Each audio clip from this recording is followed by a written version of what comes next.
You lie down completely still, trying to rest, but behind your closed eyes, your mind has already taken off in a dead sprint. It is an agonizingly claustrophobic sensation. Without a single demand on your time or a screen to watch, the vacuum of the room feels heavy. You are alone with a stream of thought you cannot seem to steer. Evolutionary biologists suggest that for most of human history, environmental silence was a state of high uncertainty. In the wild, a sudden lack of information, no rustling, no bird calls, required a hyper-vigilant scanning mode to detect hidden threats. Our biology still interprets an information vacuum as a signal to search for problems. In modern life, where physical predators are gone, that same scanning mechanism turns inward, treating the silence of a room as a survival threat that needs to be filled. We have developed a near universal coping mechanism for this evolutionary restlessness, the dopamine trap. Infinite scrolling and constant notifications provide a steady stream of external data, training our neural pathways to rely on outside stimulation to keep the mind steady. Reaching for a phone the moment a room gets quiet converts an uncomfortable internal state into an external flight response. We are using the device to actively outrun the deep thoughts that surface the moment we stop moving. If our constant need for stimulation is actually a strategy for avoidance, it raises a difficult question. What exactly are we so desperate to outrun? To find the answer, we have to look at what the brain physically does when the outside world drops away. This is the default mode network, or DMN. It is a large-scale system of brain regions that takes over the moment we stop performing goal-oriented tasks. When you stop focusing externally, your brain doesn't power down. The DMN increases metabolic activity, powering up regions for internal thought.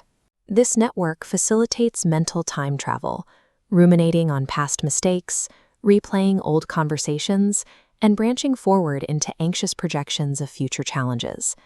The DMN acts as a neurological mirror. Without an external task to anchor our attention, we are forced into a direct confrontation with fears and regrets we usually drown out.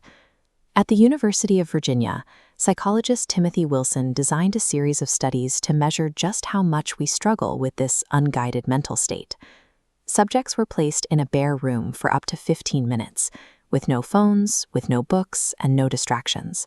Their only instruction was to remain awake and entertain themselves with their own thoughts. Most participants found the experience difficult and unpleasant. Without a focal point to hold on to, the cognitive effort required to simply be alone with the mind felt restless and demanding.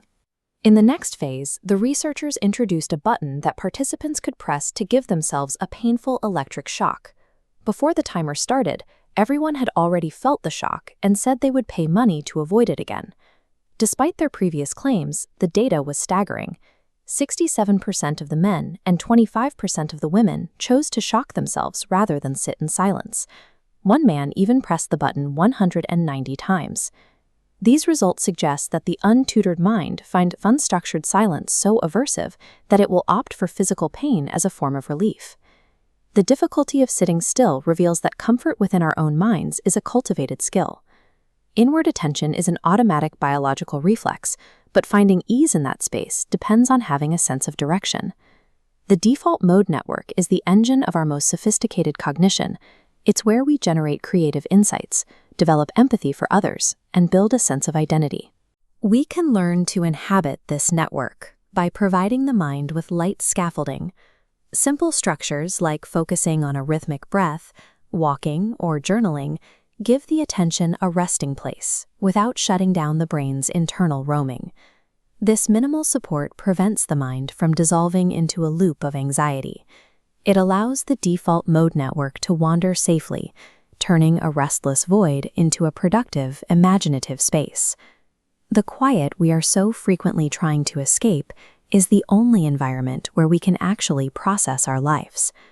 By learning to provide the mind with structure, the silence stops feeling like an endurance test and becomes a place where we can finally settle.